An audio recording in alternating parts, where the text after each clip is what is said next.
You are listening to the Critical Mass Radio Show, Orange County's business talk show, focused on exploring topics of interest to CEOs who are leading middle market companies. With your host, Richard Franzi. Hello and welcome to Orange County's longest running business talk show. And yes, I am your host, and we have a fine show planned for you today. Why do you ask? Because Hoda Mehr is our guest. She's the CEO of Products That Count, and we're going to talk about that as well as Stock Card. Hoda, welcome to the show. Thank you very much for having me. It's great to be in Orange County and be in a show that is focused on Orange County. So that's great to have. It's great to be here, and thanks for having me. You're welcome. Why don't we start with your original inspiration or maybe the motivation for you to join Products That Count? Right. So I joined Products That Count as the new CEO about 5 months ago, right after almost a decade of being a founder and building my own company. And I really bought into the mission of the organization. Products That Count as an organization is built to help everybody build great products. And the way we do that is through, helping the community of product leaders to up-level their skills, get better at being a great product manager. We create lots of great content for product leaders for free, and then we celebrate product management excellence and product excellence across the globe. And I met with the founder of Products That Count, Esti Moari, and she talked about this mission for the organization to enable everybody to build great products. And as the founder, to me, mission of an organization and people who are building that organization is super critical. That's the most important thing. So when I talked to her, when I learned about what she's achieved in the past and where she wants to take the organization, and the big mission that she has for the future of product management space as a discipline, I really got excited, and I really liked the team. I liked her. I liked our board. And I met with a few of the board members. So it was a combination of really good mission and really good people that inspired me to join the company as a CEO. So I was interested in having you on the show because, we've done many shows over the years. No one that's specifically focused on this niche, this space. What have you learned? I mean, in the time that you've been there, that maybe you weren't aware of when you accepted the position and were excited about starting with the company? I mean, there's a few things, because Products That Count, as I said, there's like multiple aspects to it. There's this part of Products That Count where we go, it's almost like a consulting practice. We go and partner with the world's top chief product officers and help them and their team to sort of like hone the craft of product management. And that's just very different from like building your own companies. You always think, being in Silicon Valley or being close to Silicon Valley in California, you always have this like definition of what product management needs to be: voice of customer, problem solving, moving fast, not going for perfect, finding product market fit, and then scaling from that. Those are all like given product management practice. But then when you go and partner with the world's top CPOs in big organizations, Fortune 1000, Fortune 100, Fortune 10, these are companies that have been around for a long time. And then when you go into their product team and you realize their definition of product management is very different from what you would know as like a founder or as like a Silicon Valley based startup. Some of basic things that are super important, like voice of customer, could be lost in a large organization with like 1,000 PMs, product managers. And this, at the beginning, on just realizing that was like a big learning to me. And I just realized how much opportunity there is for bigger organizations to learn from best practices of product management in, startups and technology companies, and how much it can move the needle for these big organizations if you can actually bring that product management learning and mindset to big organizations. It's almost like the GDP of the United States could be a lot much higher and better, and the efficiency and productivity could be a lot bigger and a lot higher if everybody knows how to be a great product manager. So to me, that was just like a big aha moment and kind of realizing how much we can change really life of these big product teams, and also obviously the customers. If they are good product teams, they're going to deliver a great product. and the customer is going to enjoy it. So it's like a there's big impact and there's big opportunity to just bring that learning of how to be a great product manager into big organizations. Is it been your experience in this role that the organizations at large have an appreciation for the strategic importance of the role of the product team, product managers, and that whole organization? It's actually growing very rapidly. So when you talk to some of the product leaders, CPOs, chief product officers, or product leaders in big organizations, they all talk about when they started their career, there was no definition of a product manager. Nobody knew who was a product manager even is, right? And now there's a CPO who has a seat at the C-suite, right? We recently actually published this CPO research, part of our CPO Awards program that we run every year. And the CPO research really looks into the state of chief product management chief product manager role across large enterprises. And what we realized is that we've seen 10x growth in the number of CPOs with C-suite access or having a seat at the C-suite in the past couple of years, and we're expecting significant growth. So that's just back to your question. It shows that the appreciation for the role of a chief product officer and the product management as a discipline is growing rapidly. Boards and CEOs are realizing how important it is to have a well-defined and well-functioning product management team. And obviously as Products Icon, we're there to be part of this movement that make it happen too. So tell me a little bit more about the awards. You mentioned that. I'm curious. How did it get started? What do you do? Who gets recognized? Just set the context. Yeah, I mean, it's we basically call it the Oscars of product management, and we know how being a great product manager is not an easy task at all, because it's almost, you've probably heard a lot of people talk about every PM is a CEO, but if you are a individual contributor PM, maybe you're just the CEO of a small feature, right? There's that thing but the reason we talk about it's the CEO of that is because you're thinking about all aspects of that thing, A to Z, from what is it for, what's the goal, how much it costs, how to do it, what is the impact it's going to have on the business, which is every CEO needs to think about all those aspects. All the way when you are a chief product officer, you're almost basically on path to become the CEO of the company, because you're running the portfolio of what delivers value to the customers. So we realize that with that context, we realize there's no one really out there that officially celebrates this very important role and recognizes those people who are really good at being a CEO of what they're doing. And the product award, it first started as a product award, so we're recognizing the best products out there, which is our long-standing portfolio, basically product award. And then gradually we grew it into the people. So first we celebrated the product, and then we are now celebrating the people behind the product. So whether it's the PMs or whether the CPOs. And then the CPO awards we specifically mentioned, it's a annual program. Lots of CPOs get nominated by their teams, by the network, and then they go through this very detailed peer review process.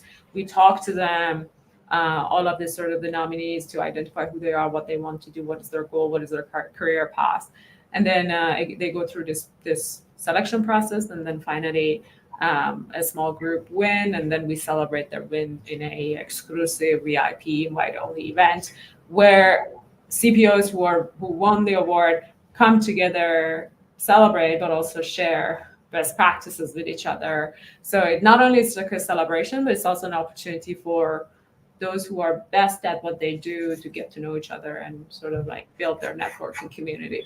I love that. I'm a big believer in community. I think we can learn a lot from peers who are doing something similar to us in different industries. So this sounds like that's what you're building as a collaborative tool, the collective intelligence for the product management industry, which is fantastic. Yeah. But I have to believe that a product manager's job at a CPG company may be different than a product manager's job at an IT company, a software company. Is that true, Hoda, or am I demonstrating my naivete, and do they have more in common than I realize?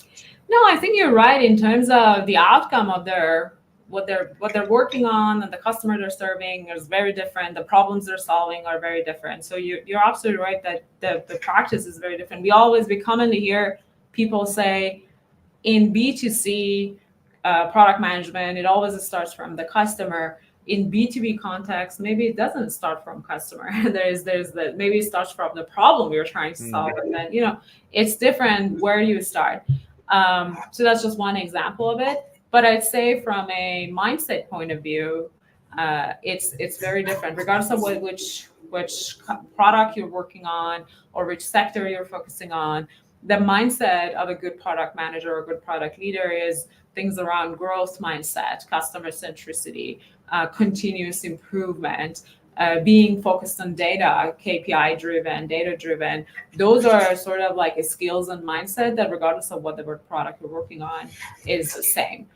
Managing the right team, hiring the right team, planning, all that good stuff are all part of aspects of a good product management practice that is independent on what is it that you're working on and what you're building, but it's more around like the process that you go through.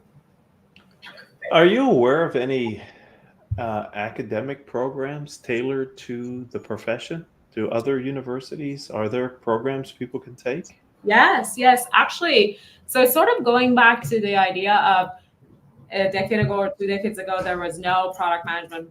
There was no one even had the title of product management. Now we do have the title of product management, obviously, and the CPOs and all that good stuff, but we also have some academic program. So as a matter of fact, our founder, S.C. Mori, who is now chairwoman, we talked about it, she taught a product management course at Stanford and Columbia at the executive MBA level. So this was part of their product management. I know some of Stanford definitely has it. Columbia has it. A few other, Kellogg University has some product management focused practice. I know that universities are split into two groups. The ones that don't believe this needs to be a standalone program, and then there are the ones that are really understand what the program is and they're creating the product management. But for sure, we've come so far and so long that there are now very reputable academic programs for product management out there. This is very interesting, Hoda. I'm excited to have you on the show. I'm wondering if you might be able to pay it forward a little bit. Is there a piece of business advice that you were given that you find really valuable that you could share with our audience? Sure. I thought about a few. You and I talked about this before in terms of the what would be valuable to your audience. So there's a few that came to my mind that I thought would be interesting. One is around the role of luck in the business success.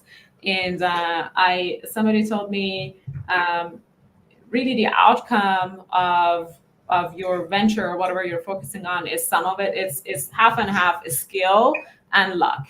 So you could be very skilled product manager, but at the end, luck is not with you and you may not be as successful. Or the other way, you may not be very skilled and then you'll be very lucky. You get very lucky for whatever reason, and then you'll be very successful. So, but that's a good insight to remember. If you fail at building something, or if you will succeed at something, you don't take all the credit. And if you fail, you don't blame all of it on yourself. That's one.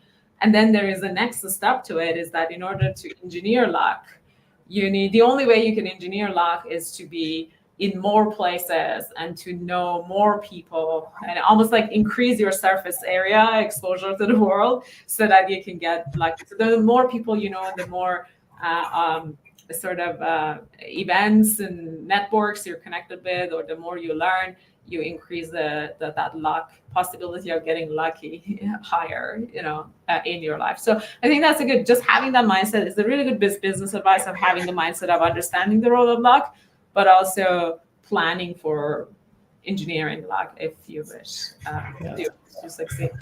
I love the visual, or at least the mental visual, of creating more surface area for your career, which is really great advice for any entrepreneur or anyone listening today live or in the future on one of the recordings. Let's talk about artificial intelligence. From what you're seeing, what role is AI potentially or actually beginning to play for product management and the profession?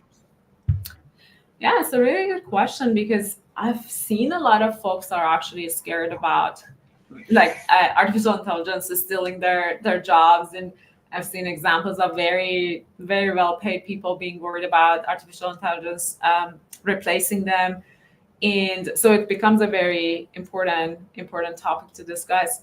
I believe if you think about what the artificial intelligence as it stands today, it increases your productivity, right? And I've actually personally spent a lot of time on building custom GPTs for myself and for the stuff that I work on, training in a GPT model to see whether I can automate some of the research I do, for my work, for my investments, things like that. And I'm very impressed, I guess, by the speed that it can replace some of the work that I do and some of the digestion of information. But I was also positively surprised by amount of control I need to have and quality control I need to have over it. So it's a mix of, you would never replace the human, because the human is the one who is like guiding the direction and quality controlling and make sure the outcome is what we want. But then the machine or the algorithm, the model can, if you guide it properly, can basically do the jobs a lot more faster. I almost like, it's in a very rudimentary way, I compare it with calculator. So, I don't know about you, Rick, but I never do math anymore in my head. Like even the simplest things, I use calculator because I just like have lost it. But I feel a lot more smarter compared to 20 years ago when I actually could have done, or like 40 years ago when I could have done all the math, like when I was in the school. So I think it's like that. I do a lot more higher value things instead of like calculating stuff, but the calculator does the job a lot more. Or like Google Maps, another example. I don't even remember like how to navigate my way through the highways in Southern California, which exit to get, and all that good stuff. I don't even remember it because Google Map is always on, but I feel a lot more empowered to live a better life, I guess. So I think it's the same thing. Artificial intelligence would increase productivity of every individual person who knows how to use it drastically, and we'll all be having higher output at the end of it. And product management has a lot of data at its disposal, at least if it's done properly. And I would think that AI could gobble up that data and really probably help them see trends or see opportunities more clearly maybe than they would see themselves. So it's interesting where AI will take us in these very different professions. All right, so let's look to the future, Hoda. What's going to be, where are you taking products that count as the CEO? Yeah, so products that count as, we have this like broad vision of becoming the Gartner of product management, the Oscars of product management, and the TED of product management. And that's basically, it's a very ambitious mission for an organization of our size. But we truly believe there is an opportunity in the market and in this space to enable every product manager out there to have access to high quality content, have access to the network that they can solve problems together, or rely on each other and solving problems. And also obviously the Oscars of product management, which is celebrating product management success. So to me, if our mission is to enable everybody build great products, is that across those three pillars, we would be able to be the best, the most influential source of content, the most influential way to celebrate, the most supportive advisory, basically advisor to the CPOs and product leaders. That's where we're going, helping everybody keep continuing enabling them, building great products. So you mentioned how you're working with large corporations, Fortune 100, et cetera. I'm wondering, I work with a lot of SMB companies who have some level of marketing, but rarely do they have someone who they think of as a product manager. Is there any advice, Hoda, that you might be able to give to companies that haven't yet made the investment to bring that type of skill set into their company? Are there fractional product managers that they might look at, or what advice could you lend to them? Yeah, I mean, I think usually in smaller companies, I mean, I was a founder for 7 years of my own startup, and we didn't have necessarily a product management function, but it's almost everybody in the company were a product manager because it's that mindset of a product manager that matters. So in a smaller companies, the CEO is a product manager, because what is the role of a product manager is that you would think about your customer and you would think about the problem you're trying to solve. You look at translate that into metrics you're trying to improve. Is it growth? Is it profitability? Is it engagement? Is it like whatever that you're trying to optimize for? And then you find the fastest and best path to get there. And then you continuously refine, right? Not go for perfect, but like continuously to refine that process based on data. So if that's just the definition of what a product manager does, isn't that what CEO is doing? The CEO is also doing the same thing. Like in a smaller company, in a way, everybody needs to have that product mindset. So my advice for a smaller company is just develop and train the product mindset for everybody in the organization, because you'll be a lot more successful if everybody feel and see themselves as a problem solver, as a continuously improving machine, as a data-driven decision maker. Those are like key elements of being a good product manager. So yeah, developing the product mindset at any size of the organization, I think is the best thing, best advice I can provide, because it results into better outcome, better productivity for the organization. I just had a thought as you were explaining that, thinking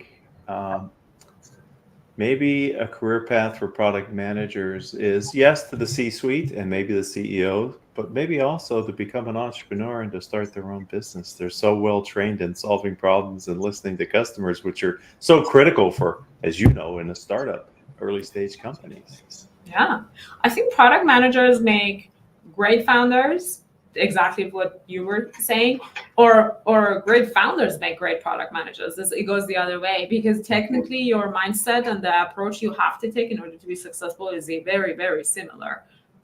It really goes back to the scope and the problem you're trying to solve. As a founder, you're solving a big problem and you're building a company, so the company is your product, and then you bring that skill set into any other product organization, and vice versa. If you are a good product manager, then you know that you have the mindset, so you can go and build a great company. That's why you do see a lot of product managers end up the software engineers or engineers that end up building great companies, but also a lot of product managers that end up being co-founders with software engineers and build great companies too. Well, this has been fascinating. I told you at the top of the show, ladies and gentlemen, we were having an exciting time with Hoda Mehr. Hoda, I want to thank you really on this day before a holiday to be our guest on the program. I truly appreciate it. Thank you for having me. I enjoyed this conversation. Thank you. And thank you to the audience. You've just been a part of Orange County's longest running business talk show. Hoda's episode joins our catalog of over 1,500 episodes. And if you're an Orange County entrepreneur, or if you're a leader of a nonprofit organization, per se, and you would like to be a guest on our show, it's pretty simple. Just reach out to me on LinkedIn. I'm Rick, R-I-C, Franzi, F-R-A-N-Z-I. Send me a message and connection request if we're not connected, with a little message about maybe being a guest on the show. I'd be happy to talk to you about having you on a future episode so you too can share your story as Hoda did. And until the next time we all have a chance to be together, I hope all of your business decisions move your organization in a positive direction.